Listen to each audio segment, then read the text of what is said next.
Good morning students. आज हम class 12 का चैप्टर 3 करेंगे जिसका टाइटल है किनशिप, कास्ट एंड क्लास। इसमें बताया गया है कि जैसे हमने पिछले चैप्टर में देखा था कि काफ़ी सारे पॉलिटिकल और इकोनॉमिक चेंजेस आए और इन चेंजेस की वजह से जो सोसाइटी के अंदर लोग थे उन पे काफ़ी ज़्यादा जो है प्रभाव पड़ा। जो एग्रीकल्चर थी उसका बहुत ज़्यादा एक्सपेंशन हुआ। फॉरेस्ट जो लैंड थी उसको कल्टीवेबल करके और उसमें जो उसको जो है एग्रीकल्चर के लिए यूज किया जाने लगा। प्रोडक्शन इंक्रीज़ हुआ। काफ़ी सारे ऐसे ग्रुप्स भी उभर के आए जैसे क्राफ्ट पर्सनस के हैं, आर्टिसंस के हैं, और इस तरीके से जो है ट्रेड की भी बहुत ज़्यादा ग्रोथ हुई और सोसाइटी के अंदर जो है काफ़ी सारी असमानताएं, इनइक्वालिटीज़ जो हैं वेल्थ से रिलेटेड सोसाइटी के अंदर जनरेट हुई। तो हिस्टोरियंस जब भी हिस्ट्री को रिकंस्ट्रक्ट करते हैं तो वो जितनी सारी भी बुक्स अवेलेबल हैं उस टाइम की उन सबको पढ़ के ही वो उन कंडीशंस को समझने की कोशिश करते हैं कि किस तरीके से ये चेंजेस जो हैं सोसाइटी के अंदर आए थे। हम भी ये कर सकते हैं। अगर हमें भी अगर सेम सोसाइटी को जानना है तो हम भी जो है बुक्स वगैरह को पढ़ के उस टाइम की जो अवेलेबल हैं हम इन सब के बारे में जान सकते हैं। लेकिन हमें ये देखना पड़ेगा उसमें सबसे पहले कि किसने जो है ये बुक्स कंपोज की थी, कौन जो है वो इंसान था जिसने इंस्क्रिप्शंस लिखने का ऑर्डर दिया था, किसके लिए लिखे गए थे और किससे जो है इनका संबंध था। क्यों? क्योंकि जैसे अगर कोई राजा के यहाँ कोर्ट में एक बैठा है कवि, तो वो राजा के ऊपर अगर एक कविता लिखता है तो श्योरली वो बढ़ा चढ़ा के लिखेगा, उसको राजा को खुश करना है।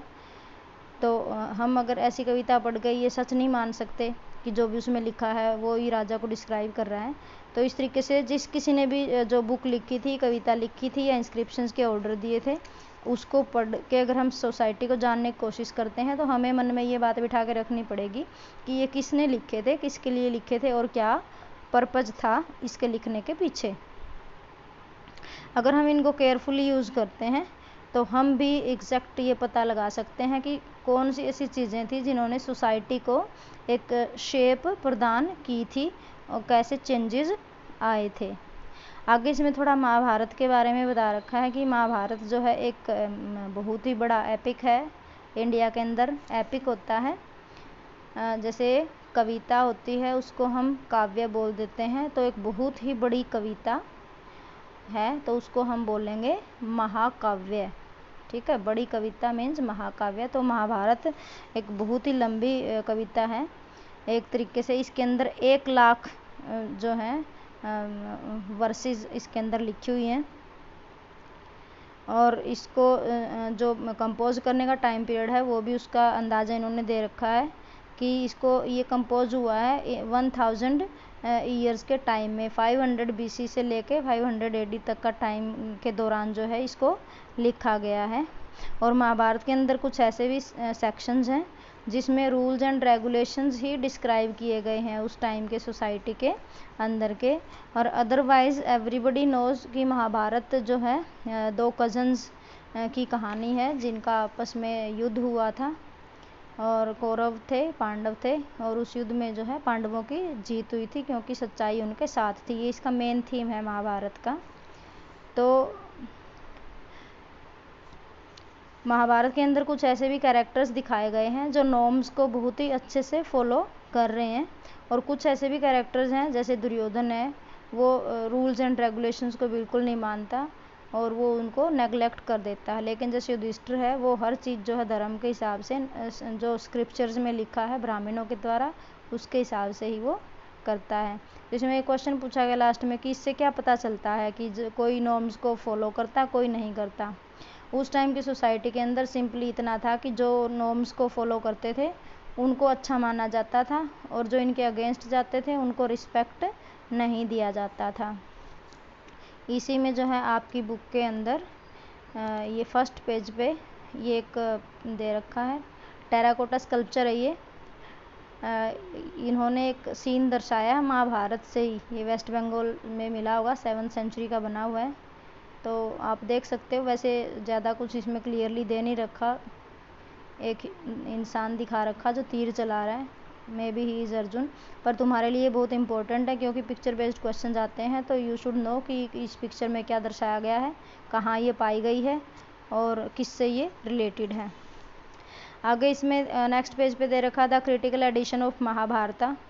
इसमें बताया गया कि जो महाभारत का एक एडिशन तैयार किया गया, जैसे इंडिया के अंदर इतनी सारी महाभारत की कॉपीज़ थी डिफरेंट लैंग्वेजेस में, और कुछ में तो स्टोरीज भी अलग अलग बता रखी थी, तो किसको सच माना जाए। इस काम के लिए ये प्रोजेक्ट स्टार्ट किया गया कि जो एक ऑथेंटिक सा महाभारत का एक वर्जन तैयार किया जाए। इसको प्रोजेक्ट महाभारता के नाम से आप समझ सकते हो। ये 1919 में जो है स्टार्ट हुआ था। ब्राह्मणों की जो पंडित थे, जो स्कॉलर्स थे, उनका एक टीम तैयार करी गई और लीडर थे उनके वीएस सुक्तांकर। ये भी एक संस्कृत के स्कॉलर थे। तो इन्होंने ये टास्क स्टार्ट किया और जो इंडिया के अंदर डिफरेंट पार्ट्स में से जो उनको मैन्युस्क्रिप्ट्स मिली थी, जो महाभारत के वर्जन्स मिले थे, इन्होंने इन सब को जो है वो पढ़ा, देखा, और फिर जो उनको लगा कि सबसे ज़्यादा कॉमन जो इंसिडेंट्स हैं, जो कहानियाँ इसमें मेंशन कर रखी हैं, उनको उन्होंने सेलेक्ट किया और एक महाभारत का ऑथेंटिक वर्जन जो है उन्होंने क्रिएट किया, जिसको ये क्रिटिकल एडिशन आप कह सकते हो, क्रिटिकल एडिशन ऑफ महाभारत। इन्होंने 13,000 पेजेस जो हैं पब्लिश किए और 47 इयर्स का इसमें टाइम लगा था पब्लिश करने में, ये सारी जो सिलेक्शन करने में। तो इसमें इन्होंने बहुत मेहनत करनी पड़ी, काफ़ी सारे जैसे वेरिएशंस आ जाते हैं। एक वर्जन मिला उनको महाभारत का साउथ इंडिया में, उसमें तो कहानी दूसरे तरीके से डिस्क्राइब कर रखी है, एक इवेंट भी अलग था, और नॉर्थ में मिला उसमें कुछ अलग था। तो इस तरीके से जितने भी कैसे ये वेरिएशंस आए, इन्होंने इस सब को स्टडी किया और फिर सबसे जो कॉमन इनके अंदर जो मिले फीचर्स, इन्होंने उसको कंपाइल करके जो है ये बुक लिखी। और जो 1300 पेजेस थे, 13,000 जो पेजेस थे, इनमें मोर देन 50% पेजेस तो सिंपली वो फुट नोट्स डाले उन्होंने ये वेरिएशंस को डिस्क्राइब करने के लिए कि ये वाला जो वर्जन है ये 700 BC में इसको लिखा गया था। फिर जब हम 800 BC का वर्जन देखते हैं, उसमें ये वेरिएशन आया हुआ है, क्यों आया, ये किसने लिखा था, कैसे आया। तो ये सारे फुट नोट्स में, फुट नोट्स होते हैं एक्स्ट्रा इन्फॉर्मेशन। तो जो इन्होंने क्रिटिकल एडिशन पब्लिश किया था, उसके जो 13,000 पेजेस थे, उसमें बहुत सारे पेजेस तो सिंपली ये नोट्स ही डिस्क्राइब करने में जो है उन्होंने भर डाले थे। ये जो वेरिएशंस महाभारत के वर्जन्स में आए हैं, ये भी रिफ्लेक्ट करते हैं जो कॉम्प्लेक्स प्रोसेसेस उस टाइम सोसाइटी के अंदर होती थी और जो सोशल हिस्ट्रीज को उन्होंने शेप प्रदान की थी। कैसे, जैसे एक एग्जांपल मैं आपको देती हूँ। मान लो कि एक आपको वर्जन मिला महाभारत का जिसमें दर्शाया गया कि द्रोणाचार्य ने उसका अंगूठा मांग लिया एकलव्य का।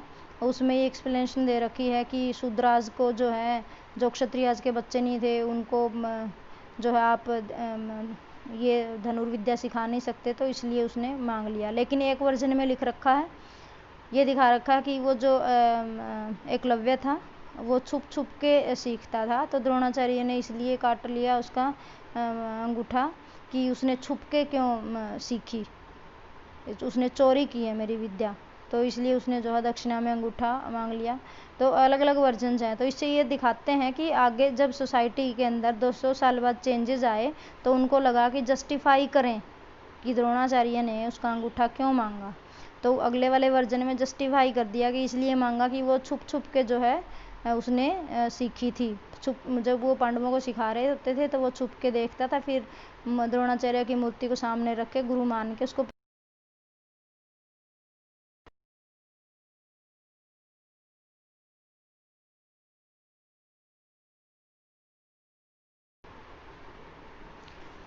कैसे कैसे चेंजेस आए और किस तरीके से उन चेंजेस के हिसाब से जो है महाभारत के जो वर्जन्स हैं उनके अंदर भी वेरिएशंस पाए जाते हैं। इसमें आगे ये बताया कि जो संस्कृत रिटर्न जो वर्जन्स थे महाभारत के, सबसे पहले उनको फेस वैल्यू पे लिया जाता था कि ये संस्कृत में लिखा है तो ये सच ही होगा। लेकिन जब स्कॉलर्स ने दूसरे लैंग्वेजेस के लिटरेचर पढ़े, जैसे पाली है, प्राकृत है, तमिल के पढ़े, तो फिर उसके बाद उनको ऐसे लगा कि जो है ये जो है कंप्लीट सच नहीं है।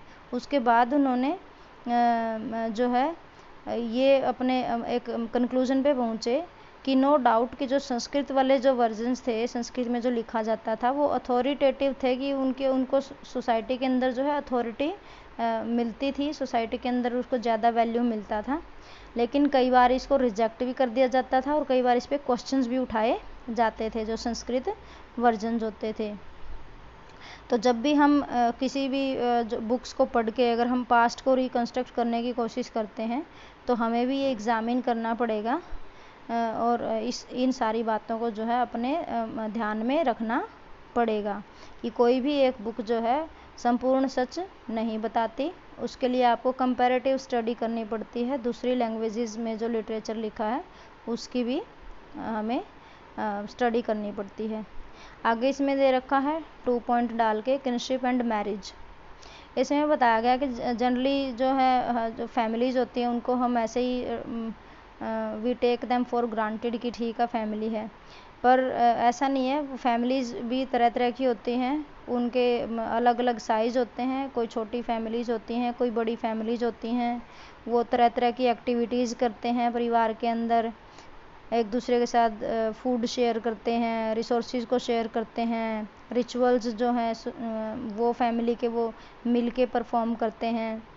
और इसमें ये भी बताया गया कि जो फैमिलीज़ होती हैं वो एक बहुत बड़े नेटवर्क का पार्ट होती हैं और उस नेटवर्क को बोलते हैं रिश्तेदार। इसको इंग्लिश में एक टर्म यूज़ करी जाती है रिश्तेदारों के लिए, किन फोक, कि ये जो फैमिली है ये किन फोक का एक हिस्सा होती है। और हर सोसाइटी के अपने नॉर्म्स होते हैं कि ब्लड जो रिलेशन होते हैं उनको हमने किस तरीके की उनके साथ हमारे रिश्ते होंगे, और जो ब्लड रिलेशन में नहीं आते उनके साथ किस तरीके के रिश्ते होंगे। एग्जांपल मैं देना चाहूँगी, जैसे हम ये मान के चलते हैं कुछ सोसाइटीज़ में कि जैसे हमारी सोसाइटी को ले लो कि हम ब्लड रिलेशन में जो है शादी नहीं करते बच्चों की एक दूसरे के साथ, लेकिन ये इसमें ये लिखा है कि ज़रूरी नहीं है कि हर सोसाइटी में ब्लड रिलेशन में कौन कौन से मेंबर आते हैं वो सेम टू सेम हो। जैसे कुछ सोसाइटीज़ में तो सिर्फ जो फैमिली मेंबर्स हैं, सगे भाई बहन हैं, उन्हीं को ब्लड रिलेशन में माना जाता है जिनके माँ बाप सेम हैं। लेकिन कुछ ऐसी फैमिलीज़ हैं जिनमें कज़न्स को भी ब्लड रिलेशन में इंक्लूड किया जाता है और उनकी कज़न्स के साथ शादी नहीं हो सकती। इस तरीके से ये बताने की कोशिश करें कि हर सोसाइटी के अपने नॉर्म्स होते हैं और उन्हीं के हिसाब से जो है वो चलती हैं। इसमें आगे दे रखा है 2.2 डाल के द आइडियल ऑफ पैट्रिलिनी। पैट्रिलिनी जैसा कि तुम्हें पता है वो सोसाइटी होती है जिसमें पितृ प्रधान, जिसको हम कहते हैं कि पिता को ही और लड़के को ज़्यादा उसमें इम्पोर्टेंस दी जाती है।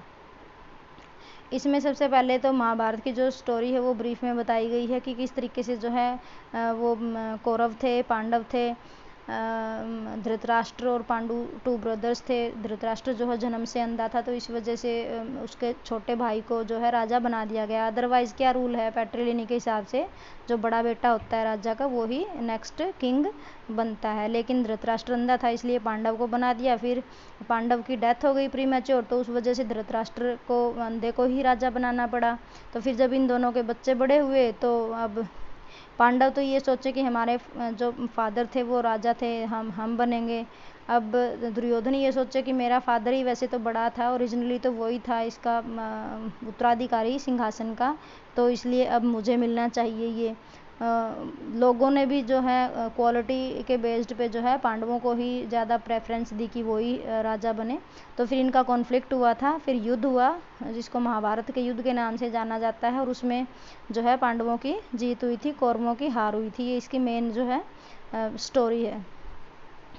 इसमें बताया गया कि ये जो भाई थे दोनों, ये एक कुरु फैमिली से बिलोंग करते थे, और वो जो कुरु फैमिली थी वो जो आपने जो 16 जनपदाज पढ़े हैं उन्हीं में से एक जनपदा को वो रूल करती थी। यहाँ पे बताया गया कि जो मोस्ट ऑफ द फैमिलीज होती थी उस टाइम वो पैट्रिलिनी को ही फॉलो करती थी, फादर को ही इम्पोर्टेंस देती थी, पितृ प्रधान समाज होता था। लेकिन कुछ एक्सेप्शंस भी होते थे, जैसे कि किसी राजा के खुद का लड़का नहीं है तो उस राजा का भाई बन जाएगा उसके बाद नेक्स्ट राजा, या उसका कोई रिश्तेदार बन जाएगा नेक्स्ट किंग।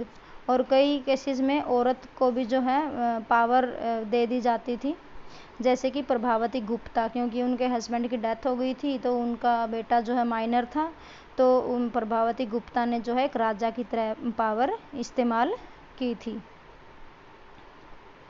पैट्रिलिनी का जिक्र ऋग्वेदा के अंदर भी आता है।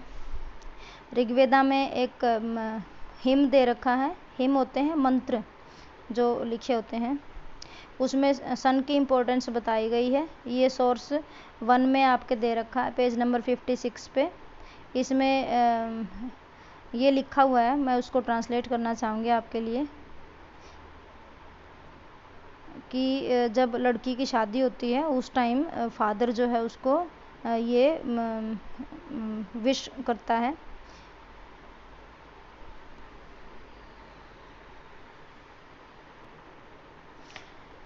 इस सोर्स 1 के अंदर जो है प्रीस्ट एक मंत्र उच्चारण करके कहता है कि मैं उसको यहाँ से फ्री करता हूँ लेकिन वहाँ से फ्री नहीं करता, ये वहाँ पे बंधी रहेगी रिश्तों के साथ। मतलब लड़की जो है अभी पेरेंट के घर से तो फ्री हो गई है रिश्तों से, लेकिन अब इसके रिश्ते जो हैं आगे ससुराल वालों के साथ जुड़ गए हैं।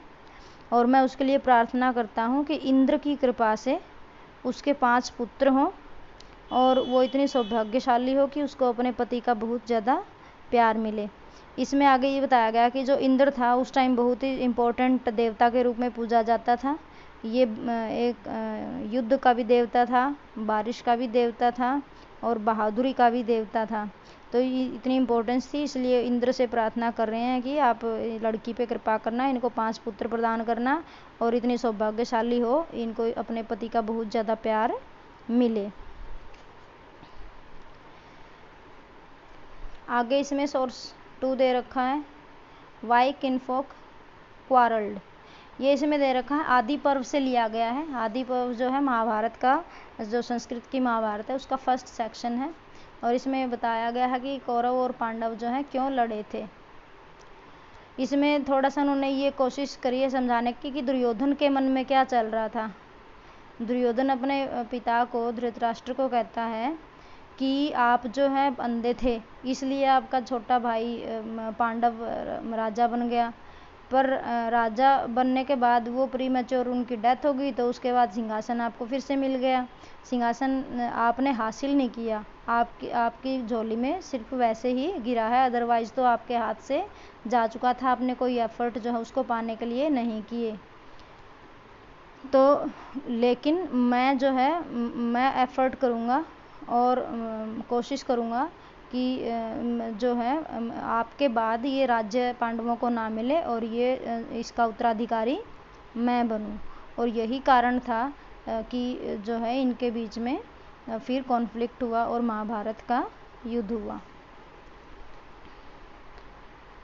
और दुर्योधन को ऐसा लगता है कि अगर मैंने ऐसा नहीं किया, अगर मैंने राज्य प्राप्त करने के लिए एफर्ट्स नहीं किए तो जो है दुनिया जो है मेरे को बाद में कोसेगी।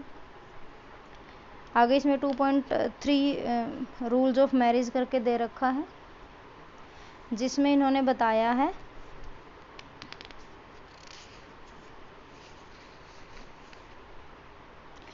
कि शादी जो है 4 तरह की होती है। बॉक्स में लिख रखा है सबसे पहले, इसलिए मैं इसी को डिस्कस कर लेती हूँ। साइड में एक बॉटम में एक बॉक्स दे रखा है। एक एंडोगैमी होती है। एंडोगैमी मैरिज में जो है एक कम्युनिटी जो है विद इन द कम्युनिटी ही वो शादी करते हैं,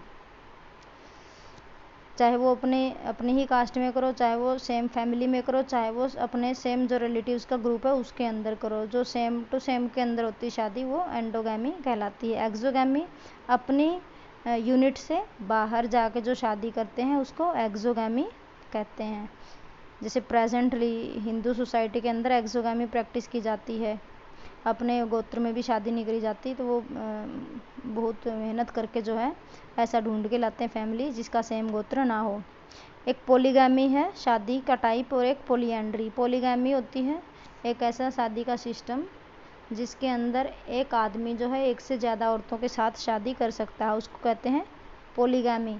पोलीएंड्री होती है जिसमें एक औरत एक से ज़्यादा आदमियों के साथ शादी कर सकती है। जैसे द्रौपदी के 5 हस्बैंड थे, मतलब द्रौपदी ने एक से ज़्यादा आदमियों से शादी करी, तो इस टाइप की जो शादी होती है उसको पोलीएंड्री बोलते हैं। जैसे पांडु ने एक से ज़्यादा पत्नियां थी पांडु की, तो वो पोलीगैमी थी। आगे पेज नंबर 58 पे दे रखा है ये फॉर्म्स ऑफ मैरिज। इसमें भी जो है 8 तरह की मैरिजेज इसमें डिस्क्राइब करी गई हैं। अगर सारी 8 डालते, वैसे 8 टाइप की शादी होती थी, लेकिन इसमें तुम्हारे लिए जो है 3-4 डिस्क्राइब करी हैं, तो इसलिए तुम्हें तो फ़ायदा ये ज़्यादा तुम्हें टर्म्स याद नहीं करनी पड़ेंगी। इसमें बता रखा कि जो फर्स्ट टाइप की जो मैरिज होती है उसमें डॉटर को एज गिफ्ट दिया जाता है, उसको अच्छे से जो है कपड़े वगैरह पहना के डॉटर को, और पूरे सम्मान के साथ ज्वेलरी वगैरह दे के, और एक ढंग का लड़का उसके लिए ढूंढ के फादर जो है उस लड़के को खुद इनवाइट करता है और लड़की उसके साथ शादी करता है। ये फर्स्ट टाइप की मैरिज है। फिर आगे 4th टाइप की मैरिज डिस्क्राइब कर रखी है कि इसमें फादर गिफ्ट करता है लड़की का, वो कपल को एड्रेस करता है कि आओ आप दोनों जो है अपनी परफॉर्म करो ड्यूटीज़ को टुगेदर, और वो जो है दूल्हे को पूरे रिस्पेक्ट की दृष्टि से देखता है। मतलब ये एक लव टाइप की मैरिज है, इसमें लड़का लड़की ने एक दूसरे को पसंद किया, फादर ने जो है उनको अपनी सहमति दी है। 5th टाइप की मैरिज इसमें डिस्क्राइब कर रखी है When the bridegroom receives a maiden after having given as much wealth as he can afford। मतलब इसमें लड़का जो है दहेज देता है लड़की वालों को, और तब जाके जो है उसको लड़की के साथ शादी करने की इजाज़त मिलती है।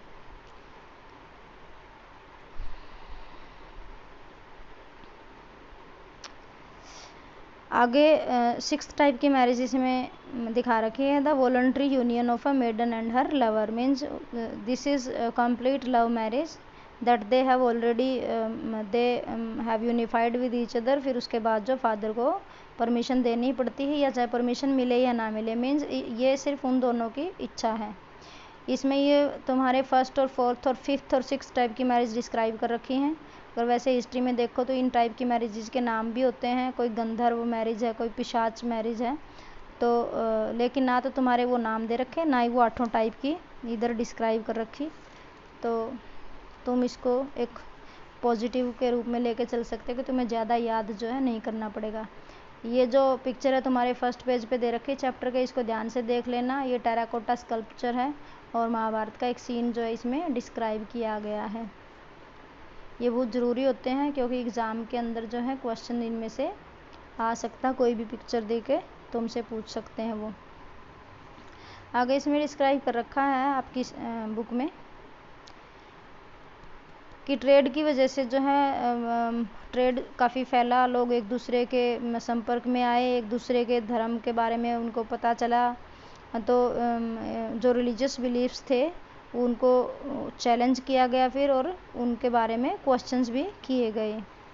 अब ब्राह्मणाज जो थे, क्योंकि सारे रूल्स रेगुलेशंस वगैरह उन्होंने ही बनाए थे, बिलीफ्स वगैरह उन्हीं के बनाए हुए थे, तो फिर ब्राह्मणाज ने इसको रिस्पॉन्ड किया, उनके जो क्वेश्चंस थे और उन्होंने जो चैलेंज किया था सोसाइटी को, तो ब्राह्मणाज ने उसका रिस्पॉन्स देते हुए धर्मसूत्राज जो हैं लिखे। ये धर्मसूत्राज जो है बुक होती थी, और तुम्हें जान के हैरानी होगी कि जो भी जितने भी हिंदू राजा हुए थे पीछे के, हर किसी का एक पर्टिकुलर ये होता था कि आप कौन से धर्मसूत्रा को फॉलो करते हो।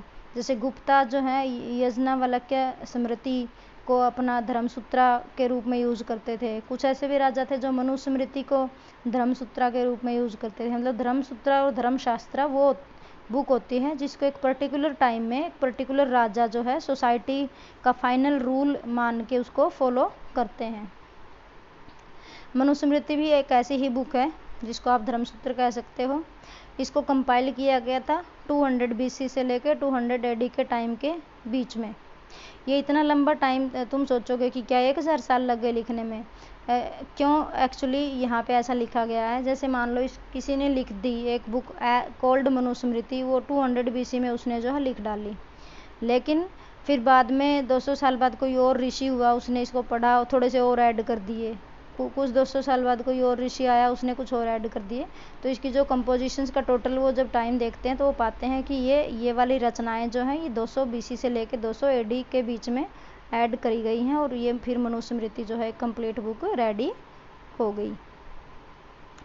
ब्राह्मण जो है ये क्लेम करते थे कि ये जो बुक हमने लिख रखी है ये इनकी यूनिवर्सल वैलिडिटी है, ये बहुत इम्पोर्टेंट है, लेकिन असलियत में ऐसा नहीं था। जो सोशल रिलेशंस थे वो उससे भी ज़्यादा कॉम्प्लेक्स थे। जितना ब्राह्मण्स ने डिस्क्राइब कर दिया इतना नहीं था। जैसे उन्होंने तो डिस्क्राइब कर दिया कि सोसाइटी के अंदर 4 वर्ण हैं, जो लोवेस्ट है शूद्राज का, उसको कोई राइट्स नहीं है, वो वेदाज को सुन नहीं सकते, अगर वो सुनते हुए पाए जाएं तो ये कर देना, उनको वो कर देना। तो इतने सिंपल नहीं था जितना ब्राह्मणों ने अपना दिखा दिया, इससे भी ज़्यादा कॉम्प्लेक्स जो है रिलेशंस थे सोसाइटी के अंदर। और जो ब्राह्मण्स का जो इन्फ्लुएंस था वो हर जगह पे फैला हुआ नहीं था, हर जगह पे उसको ज़्यादा मान्यता नहीं मिलती थी। इसमें आगे दे रखा है 2.4 करके द गोत्रा ऑफ वुमेन, कि गोत्रा के बारे में कैसे सिस्टम जो है स्टार्ट हुआ था वो सब इसमें डिस्क्राइब कर रखा है। इसमें आगे 2.4 में द गोत्रा ऑफ वुमेन टाइटल करके इन्होंने दे रखा है कि 1000 BC ऑनवर्ड्स जो है 1000 BC के बाद आगे चलते हुए जो है गोत्र वाला सिस्टम स्टार्ट हुआ था। हर एक गोत्र जो है एक वैदिक ऋषि के नाम से स्टार्ट हुआ। जैसे कोई गौतम एक ऋषि थे तो एक गोत्र हो गया गौतम। वशिष्ठ थे एक ऋषि, जैसे किसी का सरनेम वशिष्ठ होता है, तो इस तरीके से जो है ये ऋषियों के नाम से गोत्र स्टार्ट हुए थे। और ऐसा रूल था कि जो सेम गोत्र के जो लोग हैं वो एक दूसरे के साथ शादी के उनके रिलेशनशिप नहीं होंगे, शादी वो अपने गोत्र से बाहर ही करते थे। और जब शादी होती थी तो औरत को अपना गोत्र जो है जो पिता के साइड से मिलता था वो उसको छोड़ना पड़ता था, और जो हस्बैंड का गोत्र होता था वो उसको एक्सेप्ट करना पड़ता था। मतलब उसका गोत्र वही होगा जो उसके हस्बैंड का गोत्र है, सरनेम अपने हस्बैंड का ही वो यूज़ करेंगी। इसमें आगे ये भी डिस्कस किया गया है कि क्या हर जगह इस सेम सिस्टम को फॉलो किया जाता था, कि चलो हम कुछ एग्जांपल्स लेते हैं डेक्कन से, तब हमें पता चलेगा कि हर जगह सेम सिस्टम नहीं होता था। ये प्रेस्क्राइब कर दिया मेनली जो है नॉर्थ इंडिया में होता था, कई साउथ इंडिया के भी कुछ हिस्सों में ये सेम टू सेम प्रचलन पाया जाता था। लेकिन यहाँ पे एक एग्जांपल दिया गया है सतवाहना रूलर्स का। जो सतवाहना रूलर्स थे उनको ऐसा माना जाता है कि वो मैट्रीलिनी सोसाइटी थी उनकी, मतलब माँ के नाम को बहुत ज़्यादा वो यूज़ करते थे, माता के शायद गोत्र को भी वो यूज़ करते थे। तो इसमें बताया गया है कि जो गौतमी पुत्र सतकर्णी है, बाकी के जो नाम उनके अगर आप देखोगे, वशिष्ठी पुत्र श्री पुलुमयी, गौतमी पुत्र समी श्री यना सतकर्णी, माद्री पुत्र स्वामी सकासेना। तो इस तरीके से ये आप नाम के पहले आप दे सकते हो कि माँ का नाम जो है इसमें इन्होंने यूज़ किया है।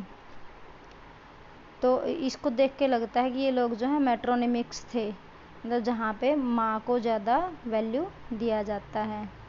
ये आपकी बुक में ही बॉटम पे सेम पेज पे दे रखा है इन्होंने बॉक्स के अंदर, मेट्रोनिमिक्स इन उपनिषद में भी जो है बृहदारण्यक उपनिषद के अंदर इसका जिक्र पाया जाता है कि जो काफ़ी सारी ऐसी लिस्ट मिली हैं जिसमें माँ के नाम से जो है इनके स्टार्ट होते हैं।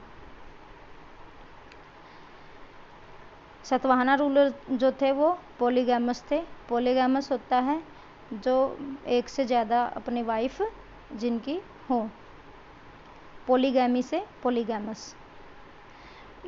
सतवाहनाज का रूल डिफरेंट होता था। यहाँ पे वाइफ जो है अपना गोत्र चेंज नहीं करती थी और इनकी जो मैरिज थी वो सेम गोत्र में ही होती थी, तो इस वजह से चेंज करने की ज़रूरत ही नहीं पड़ेगी। ये तो बहुत ही सिंपल सी बात है।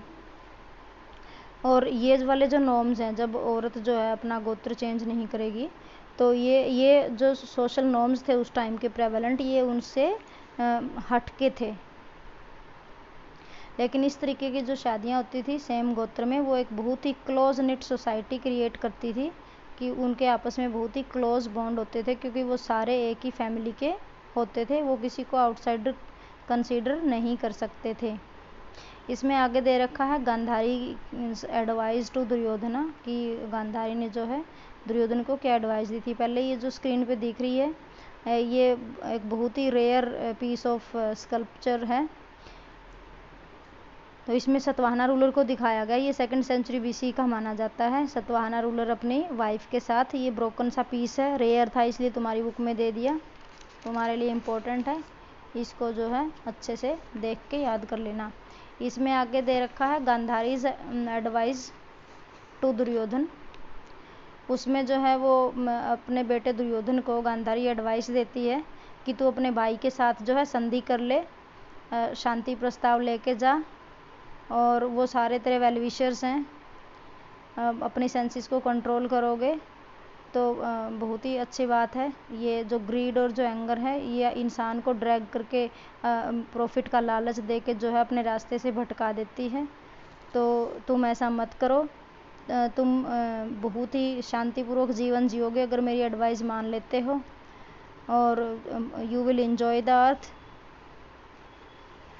तो अपने भाइयों को जो है स्वीकार कर लो। लेकिन दुर्योधन ने जो है उसकी सलाह नहीं मानी, युद्ध लड़ा, युद्ध में हार गया और युद्ध में मारा गया। इसमें जो है इतना ही इसमें बताया गया है।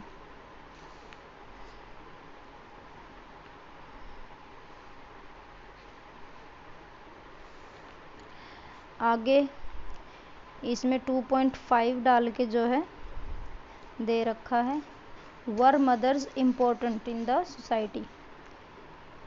इसमें ये बताया कि जो सतवाहनाज थे वो मेट्रोनिमिक्स थे। इससे पता चलता है कि सोसाइटी के अंदर जो है मदर्स की बहुत ज़्यादा इम्पोर्टेंस थी। और लेकिन सतवाहनाज में भी जो है सक्सेशन जो है पैट्रीनिलियल था, मतलब जब एक राजा की डेथ हो जाएगी तो उसके बाद उसका बेटा ही नेक्स्ट राजा बनेगा।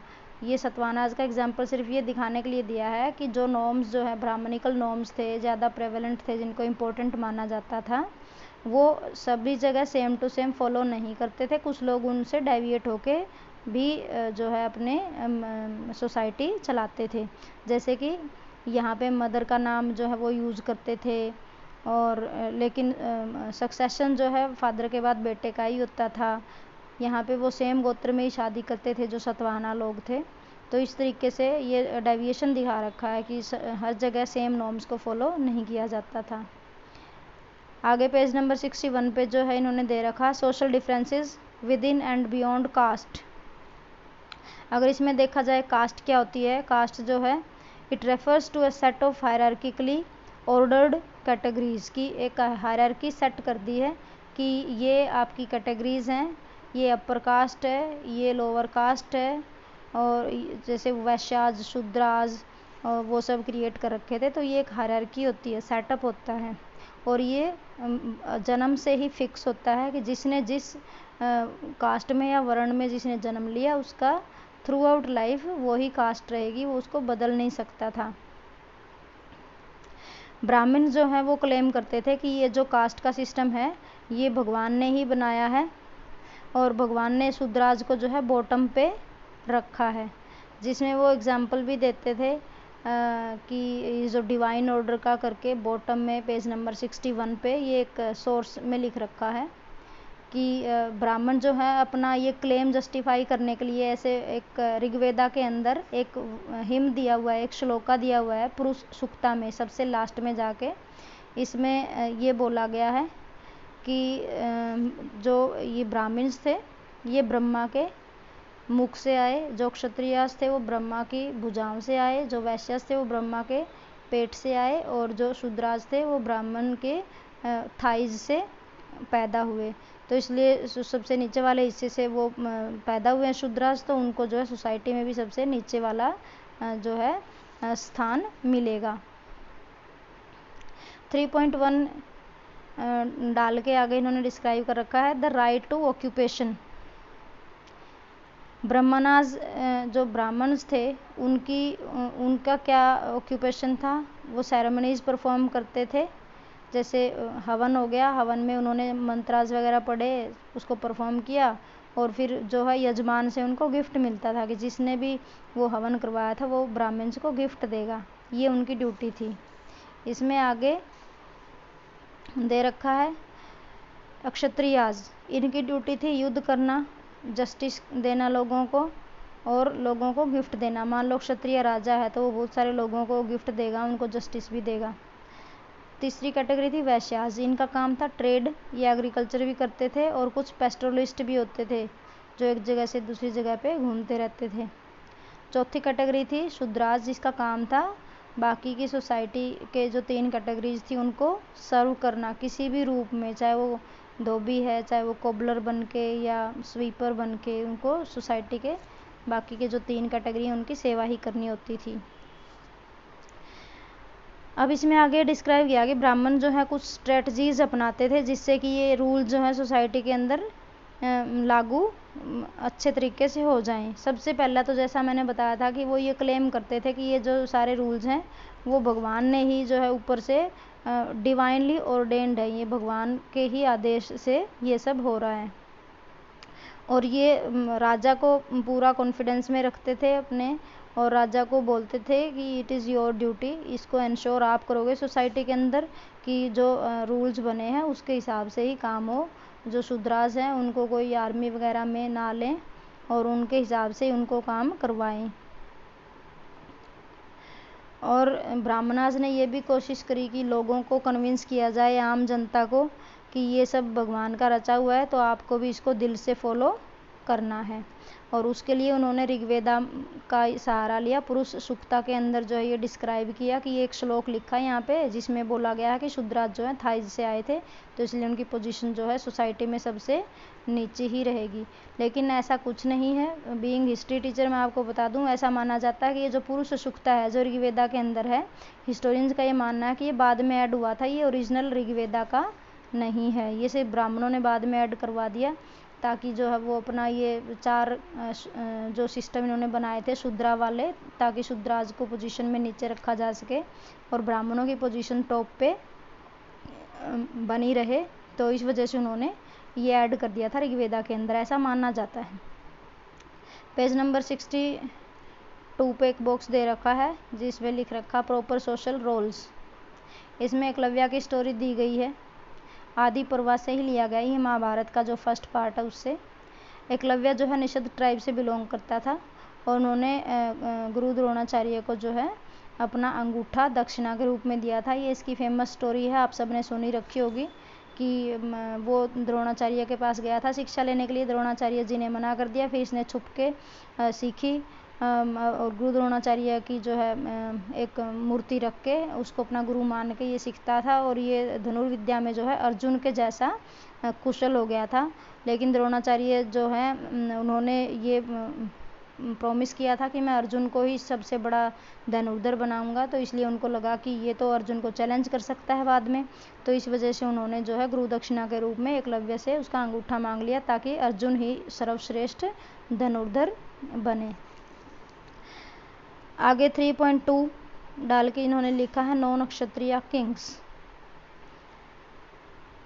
शास्त्र ये कहते हैं कि जो क्षत्रियाज हैं वो ही राजा बन सकते हैं, लेकिन अब सोसाइटी के अंदर ऐसे भी एग्जाम्पल पाए जाते थे जिसमें जो है राजा कोई शूद्र भी राजा बन जाते थे। जैसे इसमें एग्जाम्पल दे रखा है कि मौर्य जो थे, मौर्य रूलर्स, वो एक लो ओरिजिन के थे और उसके बारे में लोग जो हैं सर्वसम्मत भी नहीं है, हिस्टोरियंस भी सर्वसम्मत नहीं है कि ये लो ओरिजिन थे कि नहीं थे। बुद्धिस्ट जो बुक्स हैं वो ये कहती हैं कि मौर्य जो है क्षत्रियाज थे। ये तुम समझ सकते हो, यहाँ पे वैसे वाला ही दिमाग अप्लाई करना पड़ेगा कि जो है अशोका ने बुद्धिज़्म को बहुत ज़्यादा प्रमोट किया, फैलाया, तो श्योरली जो बुद्धिस्ट स्क्रिप्चर हैं वो उनको क्षत्रिय ही बताएंगे, ओरिजिनल रूलर्स थे ऐसे करके बोलेंगे। लेकिन कुछ बुक्स में ये भी लिखा है कि वो जो है एक शूद्र औरत से पैदा हुए थे जिन्होंने ये मौर्यन डिनेस्टी स्टार्ट की थी। शुंगा और कण्वा, जो शुंगा रूलर्स थे, जो मौर्याज के बाद शुंगा डिनेस्टी स्टार्ट हुई थी, और जो कण्वाज थे ये भी ब्राह्मण थे। तो ये भी जो सोशल नॉर्म्स थे उसके अगेंस्ट ही गया कि एक क्षत्रिय ही राजा बनेंगे, लेकिन कभी शूद्र राजा बने दिखा दिए, तो कभी शुंगाज कण्वाज ब्राह्मण से भी राजा बन गए। तो इससे पता चलता है कि अब ऐसा भी टाइम आ गया था कि अगर कोई भी इंसान वो उसे लोगों का सपोर्ट है, उसके पास पावर है, तो वो राजा बन सकता था। जो शकाज थे वो सेंट्रल एशिया से आए थे और उनको जो है इंडिया के अंदर मलेच्छ माना जाता था। मलेच्छ कौन होते हैं? एक्चुअली जो एंशियंट इंडिया के अंदर जो लोग हिंदू धर्म को नहीं मानते थे, जो लोग संस्कृत लैंग्वेज को नहीं जानते थे, उनको मलेच्छ कहा जाता था डेरोगेटरी टर्म्स में उनको, कि ये तो मलेच्छ हैं, और अच्छी दृष्टि से उनको नहीं देखा जाता था। तो जो शकाज थे वो सेंट्रल एशिया से आए थे, तो श्योरली उनको इंडियन कल्चर का, हिंदी अपनी वाली लैंग्वेजेस का नहीं पता था, उनको मलेच्छ माना जाता था। रुद्रदमन का जो है एक जूनागढ़ इंस्क्रिप्शन का यहाँ पे एग्जाम्पल दिया हुआ है, ये संस्कृत में है और ये लेक के बारे में बताता है, और इससे पता चलता है कि ये लोग जो है इनको संस्कृत लैंग्वेज आती थी। गौतमी पुत्र श्री सतकर्णी जो है सतवाहना रूलर था, और वो ब्राह्मण थे और उन्होंने क्षत्रियाज का प्राइड जो है डिस्ट्रॉय किया था, और उन्होंने ये भी इंश्योर किया था अपने राज्य में कि कोई भी जो है इंटर वर्णा मैरिज, जैसे इंटर कास्ट मैरिज होती हैं, तो कास्ट को उस टाइम वर्ण बोलते थे, कि इंटर वर्णा मैरिज जो है वहाँ पे नहीं होनी चाहिए। हर इंसान को अपनी ही कास्ट में या वर्ण में शादी वो करवाते थे प्रॉपर, उसके लिए उन्होंने रूल्स रेगुलेशन जो हैं बनवाए थे। खुद उन्होंने जो है रुद्रदमन के एक रिश्तेदार से शादी की थी। ये दिखाता है कि सोसाइटी के अंदर एक कॉम्प्लेक्स सिस्टम जो है उस टाइम था। 3.3 करके इन्होंने दे रखा है, जातीज and social mobility, page number 63 पे है ये। जाति जो है वो वर्ण की तरह ही होती थी, लेकिन जाति बहुत ज़्यादा होती थी, क्योंकि एक वर्ण के अंदर भी अगर कोई जैसे ऑक्यूपेशन वगैरह चेंज करता है तो वो काफ़ी सारी जो है जातीज में आगे जाके डिवाइड हो गए थे, जैसे जैसे समय बीतता गया वैसे वैसे। और ज़्यादा जाति बनने का एक ये भी कारण था कि जैसे कोई ट्राइबल लोग हैं और ब्राह्मण उनको अपनी सोसाइटी का हिस्सा बनाना चाहते हैं, जैसे हमने पिछले चैप्टर में पढ़ा था कि उनके देवताओं को भी जो है, ट्राइबल्स के देवताओं को भी वो एक्सेप्ट कर लेते थे, शिव जी की वाइफ के रूप में दिखा दिया या विष्णु की वाइफ के रूप में दिखा दिया और उसको मेन देवी का दर्जा दे दिया। तो इसी तरीके से जब कोई ट्राइबल पीपल हैं उनको अपनी सोसाइटी में ऐड करना है तो ब्राह्मण जो है उसको एक जाति के रूप में ऐड कर लेते थे कि ये फलानी जाति के हैं और ये भी हिंदू सोसाइटी का हिस्सा है। हर जाति का एक पर्टिकुलर ऑक्यूपेशन होता था, जैसे हमारे यहाँ आप तुम देखोगे कुम्हार है, उनका ऑक्यूपेशन क्या होता है, मटके बनाना। सुनार है, उनका ऑक्यूपेशन क्या होता है, ज्वेलरी बनाना। लोहार है, उनका ऑक्यूपेशन क्या होता है, लोहे के डिवाइसेस वगैरह बनाना फार्मर्स के लिए, खेती बाड़ी के लिए।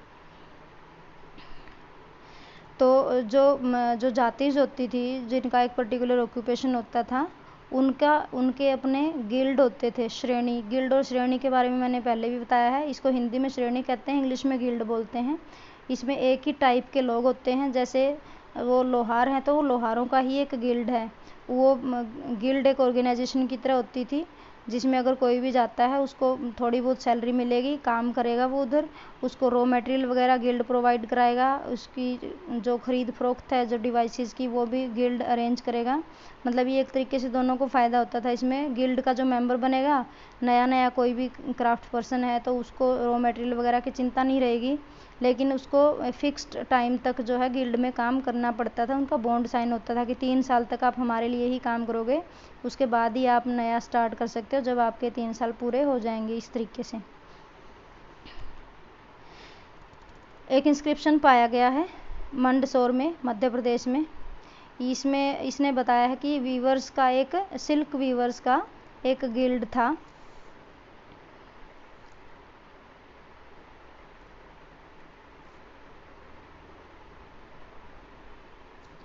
ये पहले जो है गुजरात में रहते थे, इनको वहाँ पे लाटा कहते थे। बाद में जो है ये शिफ्ट हो गए मंदसौर में। तो वहाँ पे उस टाइम इसका नाम था दशपुरा, मंदसौर का नाम था दशपुरा। और ऐसा माना जाता है कि ये जो गुजरात में लाटा नाम की जो जगह है, वहाँ से यहाँ आने के लिए इन्होंने बहुत हार्डवर्क किया, एक बहुत लंबी और टफ जर्नी करके यहाँ पहुँचे पूरे अपने रिश्तेदारों के साथ। क्यों पहुँचे? क्योंकि इन्होंने ये सुना था कि यहाँ का राजा जो है बहुत अच्छा है और काफ़ी ज़्यादा जो है वो अपने जनता का ख्याल रखता है और फैसिलिटी वगैरह प्रोवाइड कराता है। तो इस वजह से वो वहाँ से यहाँ तक आए। इसमें दिखाया गया है कि अगर राजा अच्छा हो तो किस तरीके से वो तरह तरह के क्राफ्ट पर्सन्स को अट्रैक्ट करता है और उसका किंगडम जो है प्रोस्परस हो जाता है। कुछ इंस्क्रिप्शंस ऐसे भी हैं जो हमें जो श्रेणीज थे, जो गिल्ड्स थे, उनके नेचर के बारे में बताते हैं कि कौन से ऐसे रूल्स होते थे जिनसे जो है ये गिल्ड जो है का काम चलता था। इसमें बताया गया है कि जो इनकी मेंबरशिप होती थी वो किस चीज़ पे बेस्ड होती थी कि सेम टाइप की क्राफ्ट आपको आनी चाहिए। जैसे वो अगर सिल्क वीवर्स का गिल्ड है तो एक सिल्क वीवर ही उसका मेंबर बनेगा।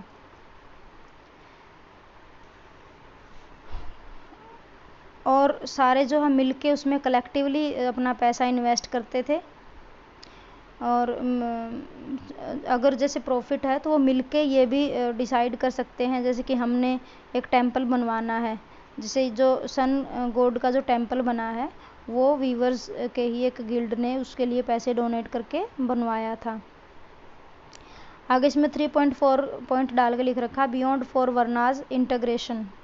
इसमें ऐसा है कि जैसे 4 वर्ण हैं उनसे बाहर की भी अगर कोई किसी का कोई ऑक्यूपेशन है, कोई जैसे पेस्टोरलिस्ट हैं, हंटर गैदरर्स हैं, ट्राइबल्स हैं, तो उनका जो है क्या सिस्टम था।